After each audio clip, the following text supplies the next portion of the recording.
Kevin and Mike are here to give you great news. Nice.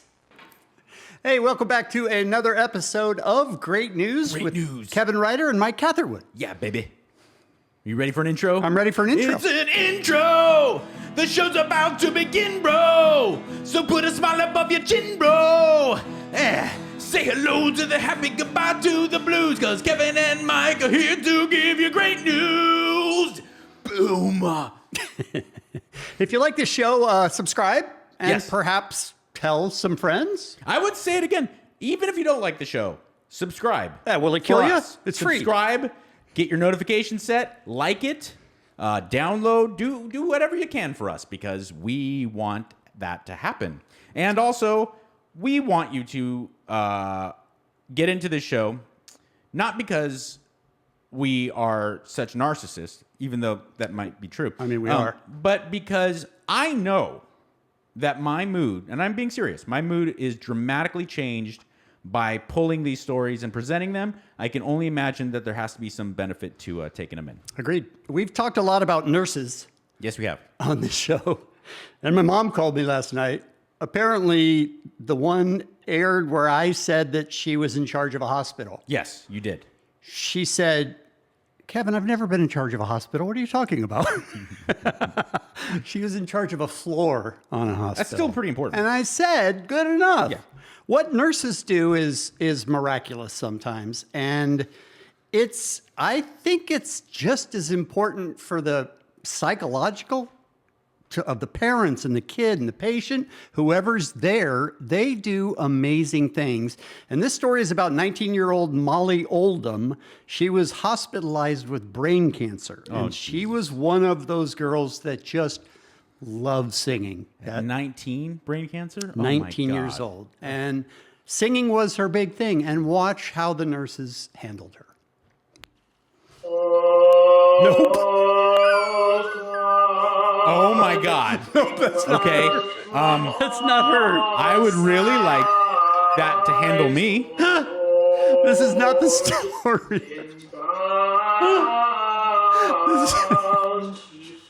This is a AI. This is a thing. This is a Yes. thing in Paris Yes. where they made a mouth and a nose. I don't know why the nose that sings prayers. Yeah, that's what it's for. That's Sure. what it's singing. And supposedly the AI helps it learn Yeah. new. I'll get control of that AI and make it do something a lot different. I'll be making duck noises real quick. That's not 19-year-old Molly Oldham. I'm sure glad that it's not Right. 19-year-old Molly Oldham. Okay, I think we've heard enough. How freaky is that? Yeah, by the way, like the Gregorian chant, like they couldn't have done like a more modern prayer or something? Like, I don't know. I think not even French. I think they're in Paris. but that wasn't even French that it was speaking. Oh, I I see think it what was you're like saying. Latin or Hebrew or something. I don't know. All I know is they put some input in, and now they're trying to train it to come up with its own stuff. And I don't know why it has to look like that. Well, you know very quickly what it's going to be trained to do. Okay? All right, nurses. Molly Oldham, 19-year-old singer. Yes.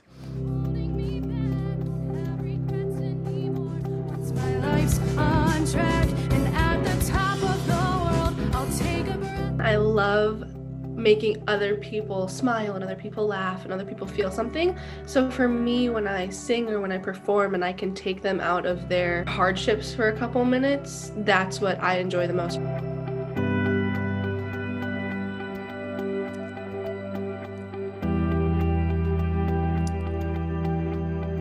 Shortly before starting college. Leading up to diagnosis, I was physically ill every day. I was having migraines to the point of not being able to function.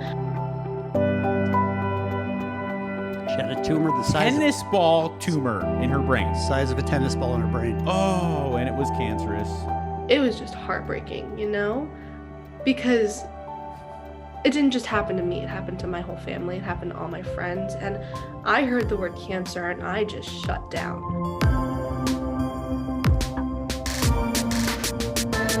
Family was insanely great throughout the process. And my friends, I had friends every day come to the hospital. When I found out I was going to lose my hair, I actually had 50 friends cut it all off so I wouldn't have to watch it fall out. She had to return to the hospital after In 6 months. October, I had like 2.5 weeks straight of seizures every day, like nonstop, like couldn't control them, didn't know what was going on. And I ended up at Duke, and I had my favorite nurse I've ever had at Duke. I ended up being Molly's day shift nurse. Well, hello there. While she was at Duke. She's just an angel, and she's so fun to be around. So I would literally do anything that she wanted to do. She's just so fun. And I was like, let's make a TikTok, Grace. And she was like, what? And I was like, can you look at this video and learn it for me? And she literally went home, learned the TikTok. They be like, smooth, what? Can you teach me how to Dougie? You know why? Because all the girls love me. I was like, well, I could learn a dancing video, but as far as singing goes, I know someone that's far more talented at that than me. All right, hold the video right there. So she goes home, Learns the Dougie. learns the TikTok, which she didn't even know what it was, Right. and comes back and is willing to do this on camera choreographed with the dance. patient. And you know her motivation was just like, how can I make this girl feel better? Yes, And how that's- can I put a smile on her face? That's beautiful. I don't think my mom ever danced for anyone. I can just put Certainly that out not on TikTok. there. Right now, I can just put that out. So let's continue. She knew somebody else that can sing. Okay. Someone that's far more talented at that than me. And so I blackmailed David, and basically for like 2 whole days until he came over there and sang with her. Grace just goes, oh, by the way, I told this patient that you can sing, so you have to go sing with her. And I'm like, wait, what? And I was like, I said, Grace, you can't just be telling people that. She's like, well, you're always singing in the halls. So I wrote this song for you. Now everybody knows that it's just you and me too.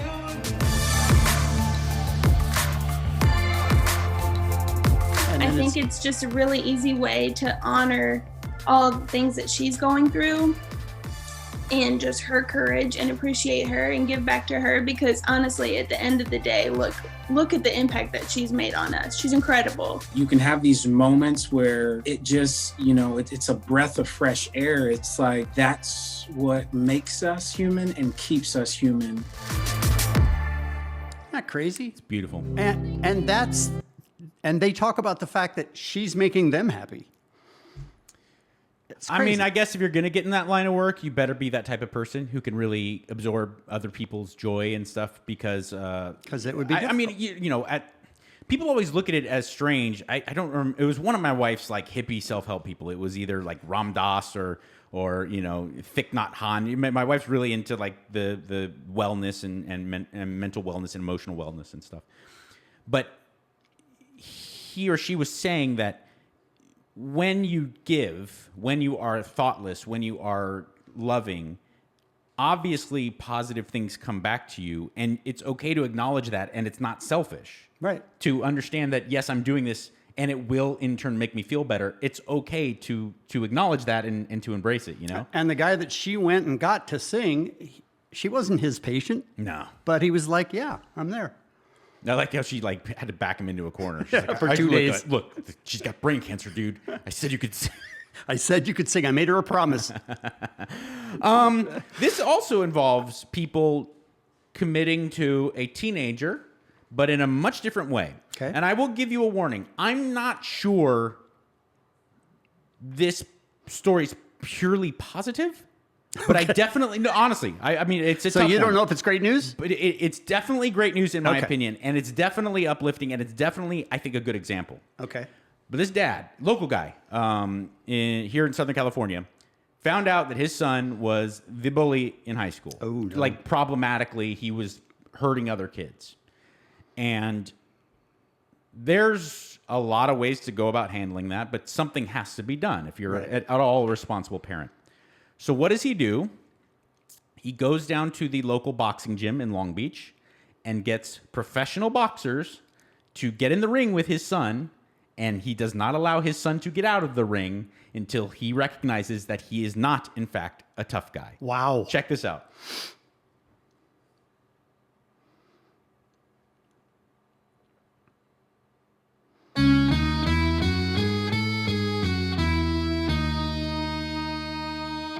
So he's kind of got a little Swagger? Yeah, no, this kid in the white is the teenager. Oh, okay. And he's like, oh, a little bit, he seems somewhat composed. Yeah, sure. That goes away. He's got confidence. He's throwing a punch or two. And then it begins.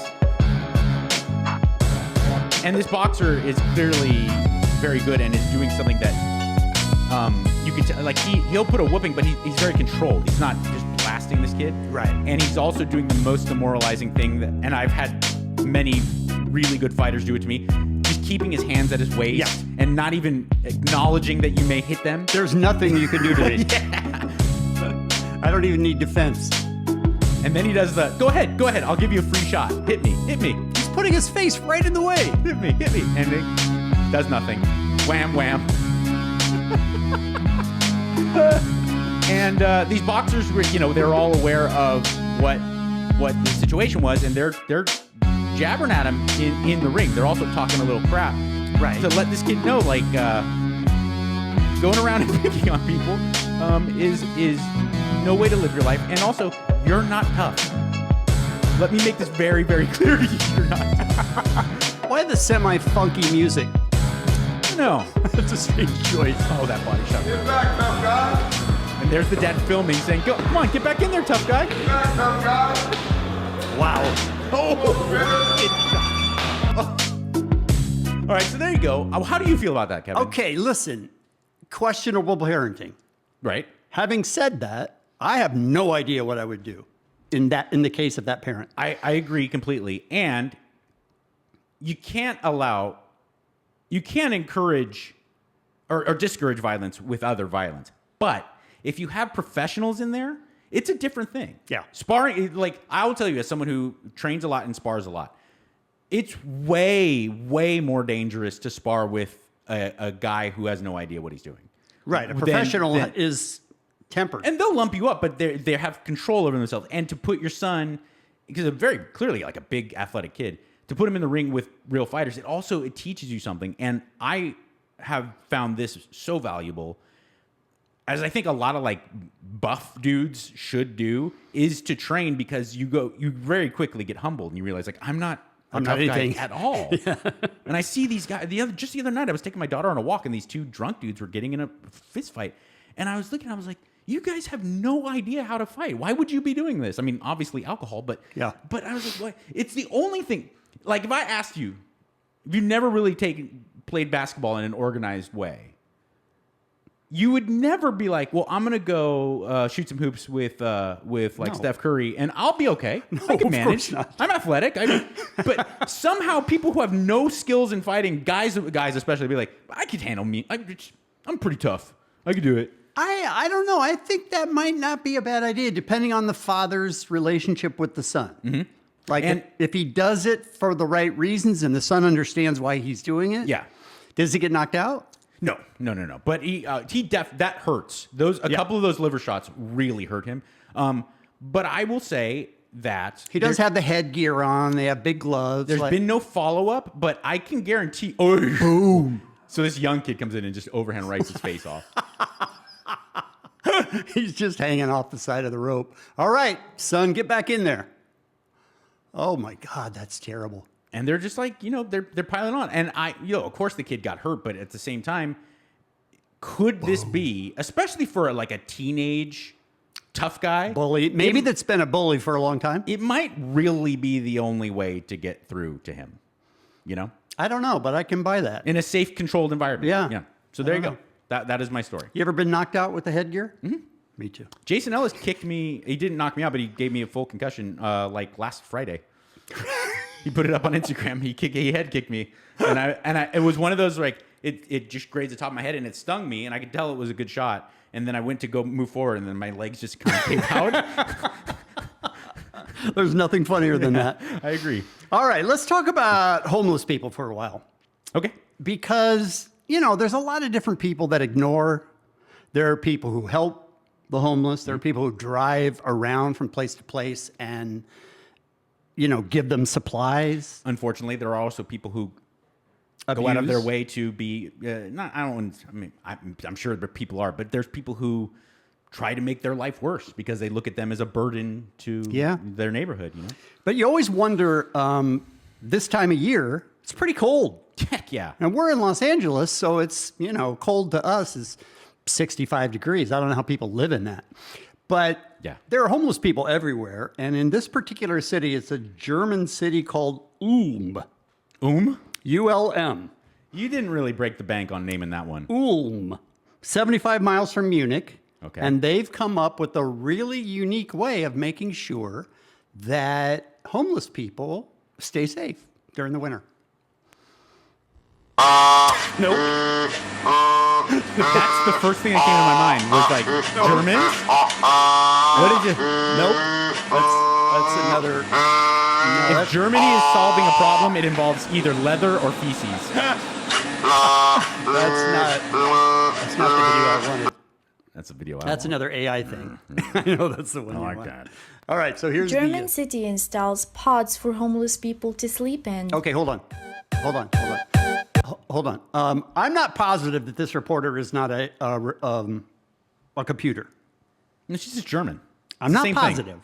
because she has no inflection. She's maybe the computer talking. I must The speak mouth- efficiently. Yes. That's the way she's just German. Okay.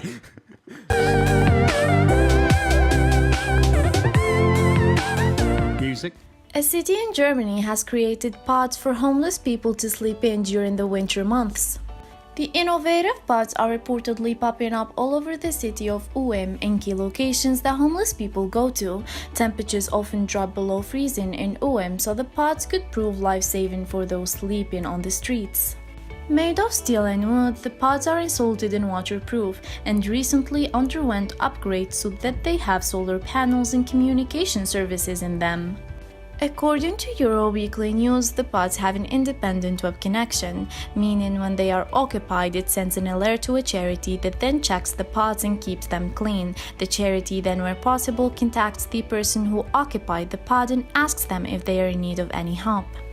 Despite having web connection, there are no cameras inside the sleep-in space. Oh, good. First introduced 2 years ago, the pods now have better insulation and are made of more durable materials. The improvements were described as necessary as the country's extremely cold temperatures continue to persist. The pods are big enough to sleep 2 people and are windproof and waterproof and circulate fresh air constantly thanks to their futuristic design. Sharing photos of the futuristic pods, a statement read, "Today, January 8, the 2 Ulm nests were repositioned, unfortunately due to Corona with delay, but just in time for the really cold nights. We hope to repeat last year's positive feedback in order to provide supplementary measure regarding the existing frostbite protection in Ulm in the long term." Further detailing the pod's improvements, the group stated that in addition to solar panels and communication services, the pod's thermal insulation was upgraded as well as its locking and the corresponding mechanisms. It added that further energy-saving measures are in the works. The statement finished with the Ulm nests. We hope to offer a little bit of security, protection and security to those who most depend on it in Ulm. How about... Kevin, Alex Jones here. Hey, Alex. Alex Jones here. Infowars.com is obviously where you can hear this. This is clearly FEMA is going to be introducing these pods. Don't get tricked by the globalists, by the Illuminati, by the pagan cabal that these are pods to save lives. Yeah, because when it gets too cold... No, Kevin, these will be introduced very soon to control population. It's all designed by George Soros and, of course, Jeffrey Epstein. And these pods will be rolled out to control the population, make sure that the globalist cabal can make sure to control the population. Alex, haven't you been kicked off pretty much every social media? Of course. Twitter, Instagram, They're Facebook. censoring me, but I don't need social media because I have Infowars.com. I also have Omega Broth 9000. Go to Infowars.com. I've been drinking Omega Broth every single day. It's got green tea extract, ECGG, omega-6 fatty acids, and a bunch of bone broth collagen that makes me feel like a real man. It's jacked up there with Euphoria Long Jack to make sure that my boner works right here in Gonzales, Texas. And if you're going to come and take away my guns, you can come right to my place because I don't care. I don't care. They're demons, Kevin, and they're making the frogs gay. But what? The frogs are gay, and you can sit here and say that it's a homophobic slur or it's a bigoted. I don't care what you do in the bedroom. I'm talking about gay frogs. We were talking about homeless people and keeping them warmer. Hillary Clinton's vagina smells like paraffin wax. Okay. She's a demon. All right. You smell like sulfur, Kevin. Okay, thank you. Thank you, Alex Jones visited. Wow. He's got a lot of anger, that guy. Those pods are amazing, right? amazing, but also a bit sci-fi, right? Like Yeah. But sci-fi in the best way. in a good way, yeah. But like, They're you know how like in solving a like problem. the 80s, 90s, you always envision 2020, Right. 21 being something. Like those pods should be able to fly. That looks like it is part of the future. You know what I'm saying? Like, we had a good night out. I'm going to go sleep in my pod. It's here in Ulm. I'm going to sleep in my pod. It's warm. All right. Doctors. We've talked about nurses a lot. Nurses are amazing. They save lives, obviously. Physicians can be amazing, and they can be heroes as well. And it happens every single day in this country, and unfortunately, it doesn't oftentimes get the coverage. This doctor, last year, when the lockdown was just really beginning, end of March, early April, he knew that people were going to be missing out on the social aspects of life, and a lot of the children were going to be missing out on some of the Easter fun. So he took it upon himself to do this. Check it out. He's dressed as an Easter bunny. That's not freaky. And he went from house to house with music, dressed as the Easter bunny, just because he thought it might help. He knew the kids were going to be battling not only, the virus, but also the mental health fallout from being locked up all the time. Sure. He's unfortunately doing the Macarena, but He's doing the Macarena with like, dress as the... with like the neighborhood Karen. But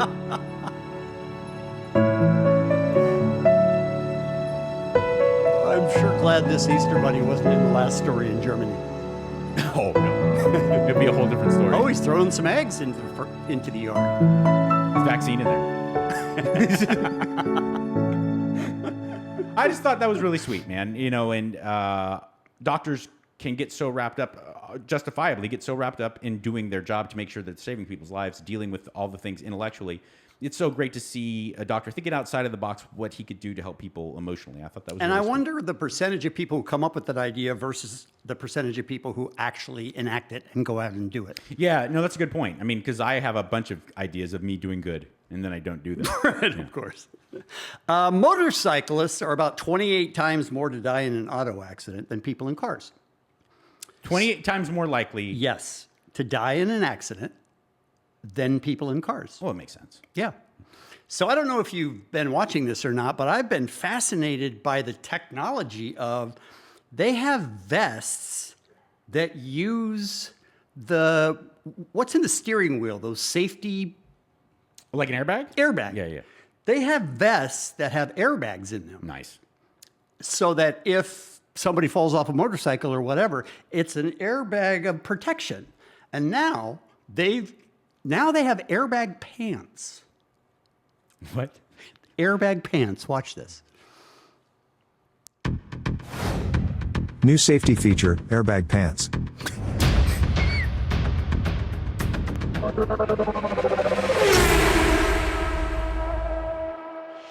Welcome to the motorcycles.news. Do not forget to subscribe to the channel to get the most important motorcycle news every day. Right. Now that airbags have also made their way into the motorcycle industry, it was only a question of time when airbag pants would become available after airbag jackets and vests. The French startup CX Aerodynamics has developed a pair of trousers that provide better protection for the pelvis, hips and legs through an airbag. The project is financed by crowdfunding. This is probably also the reason why no sensitive sensors were installed in the trousers to detect a fall. The airbag is triggered by a rice line, just as was the case with the first airbag jackets or vests. To activate the airbag, a line had to be attached to the motorcycle. As soon as enough tension is applied to the line, the airbag is triggered. When you release yourself from the motorcycle in case of a fall, or when you stop thinking about the line and get off the motorcycle. The airbag is inflated within 200 milliseconds by a small replaceable compressed air cartridge. The airbag trousers are designed to be pulled over other trousers. For this purpose, zippers have been incorporated along the entire length of the trousers. So you don't have to slip into them, which makes it much easier to put them on. On the other hand, zippers are always a weak point. Here, the manufacturer also refers to the pull-on function. The trousers are not intended to replace a motorcycle trousers, they are meant to complement them. 4 airbags were integrated, 2 on the thighs, hips and 2 on the calf. Currently the crowdfunding campaign is still ongoing. The price is expected to be around 500 euros in retail stores. Supporters of the campaign are to receive a copy for 375 euros including shipping within France.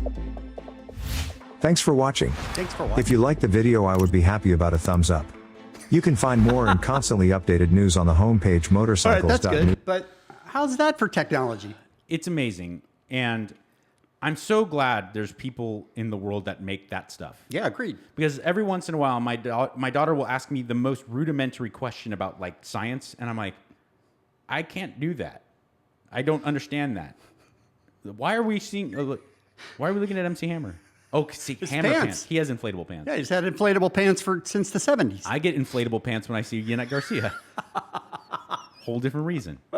Last episode, we talked about nicest rock star ever, Dave Grohl. If I had to go nicest movie star, who is it? Tom Cruise.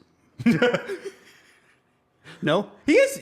I mean, he really is. I don't know if it's real, but he really is. I think you might have as well, but I know I hosted a red carpet for one of the Mission Impossible movies, and they did K-Rock did a meet and greet for listeners to win and call up. And normally when that happens, the stars of the movie come and they say hello to like a little sectioned off area. Tom Cruise talked to every single person, introduced himself, and, you know, so is it an act? I don't know, but he was seemingly very, very nice. I got a call in a movie theater. Mm-hmm. My phone was vibrating, and I walked out, and I was like, what? And they said, you're interviewing Tom Cruise backstage at The Tonight Show, when Jay Leno was there. Okay. Before the show, so you need to leave right now. So I left, and I went over there, and I was interviewing Tom Cruise, and I said, Tom, I got to be honest, I had to leave a movie. So you owe me whatever it was, $14.99. Have my accountant take care of it. That's hysterical. Was it a Tom Cruise movie? I'm so in love. He didn't have the money on him, but a person did. He was like, pay the man. I was like, all right, good. Hysteria snapped his fingers. Is that who we're talking about or no? No. Nicest person in Hollywood. Take another guess. Actor or actress? Actor. I don't know. I don't have a guess for that one. I'm going to say Dwayne "The Rock" Johnson. Sure, of course. Notoriously, not notoriously, but very well known to be an incredibly nice person. So this is just like one of, honestly, an endless list of YouTube videos and Instagram videos of The Rock doing insanely nice things for people. Yeah. But this one really came out of nowhere. It was when The Rock, about a year and a half ago, was on The Tonight Show with Jimmy Fallon. He decided to do something really special for a very special young lady. Check this out. I think that, you know, if we ever have the opportunity to give back to our troops, I think we all should, because, you know, we live and enjoy the life we have, right, because of them. So there is one more thing I wanted to do before I left tonight, Jimmy. So I would love to give back to a military family that's actually here in the audience. That's so nice. I mean, so if you would do me a favor, if you would come with me. Sure, of course. You guys want to do this? Yeah! All right, let's do this. Do they know? Do we know who it is? They do not know. They do not know? They do not know, no. This person does not know. And I want to walk over here in the audience and... He's not small. Let's see. We'll walk up here. This, yeah. He looks like he's picking somebody at random. He's laughing too much. It's not, you're laughing way too much. I really do like that. No. Let's see. Are you good? No. I don't see this person. You're not here? I don't see this person. It's a good-looking crowd. No. I will say that. Yeah, it's a very good-looking crowd. Shut up, Jimmy Fallon. I'm not here? Not here. No. I'm going to go up here. Let's see. Really good-looking crowd, though. Let's see. Hi. Hello. He walks up kind of past the crowd into Shay. She was reaching for me. Yeah, she was reaching. I saw her reaching. I saw her reaching, yeah. Let's see. You know what? Actually, I don't see this person up here. Let's go back here. Let's go back here. What? Yeah. Thank you. Okay, watch these They steps. could have positioned him better. I'm going to open this door. Sure. All right, here we go. Good. Let's see. Right in Let's here? see. I think right in here. Where's Karina? What is happening right now? What's going on? Hi. So you're Karina? Yeah.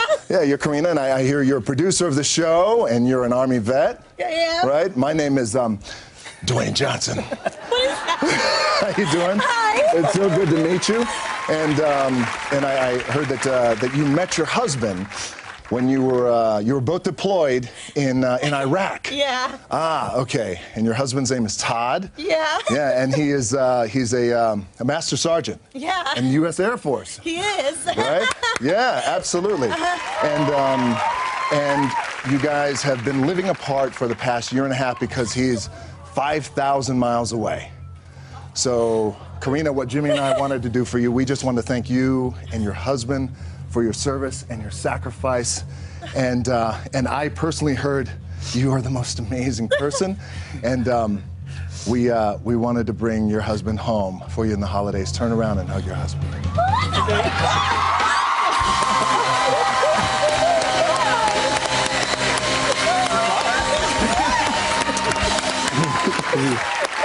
Oh, man, I'm losing it right now. I'm losing it. Oh, come on. That's a group hug. I could watch those all day. I know. A, and B, I just want one person, one woman to go, that's not my husband. Or before they do the reveal, she'd be like, "Oh, well, yeah, We're it's not been really tough. I gotta let him know as soon as he gets home that I've been cheating on him." Or so, like some Jerry Springer, some like Maury Povich type situation. Well, he is gonna be so mad when he finds out I'm pregnant. No, but I thought that was amazing.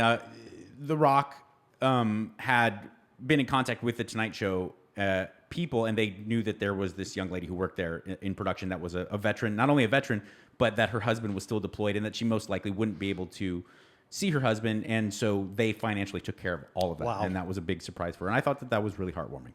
That's very cool. Yeah. That's very cool, except for Jimmy Fallon, because he's the bad one. All right. If you like the show, please subscribe and hit the little bell thing so that you get a notification when we put up new episodes, which is pretty much every day at noon. And Kevin and I, at the Kevin Ryder, right? Yes. On Twitter and Instagram. I'm at Mike Catherwood. We love it when you guys expose us to great news stories. It really helps us out, and also it makes us feel like there's some kind of teamwork going on, and we're spreading the positive vibes. It does help a lot. I have something to propose to you. No. I'm not sure it'll go well. No. But I think it could. No. Do we start playing Stinky Pinky on the show? Yes. Okay, done. Done. Working on it. Boom. Outro. Yeah, you know what I'm talking about, bro. Yeah. Say hello to the happy, goodbye to the blues. In AI mouth, we'll get rid of all the great news. AI mouth doing little squishy thing. Yeah.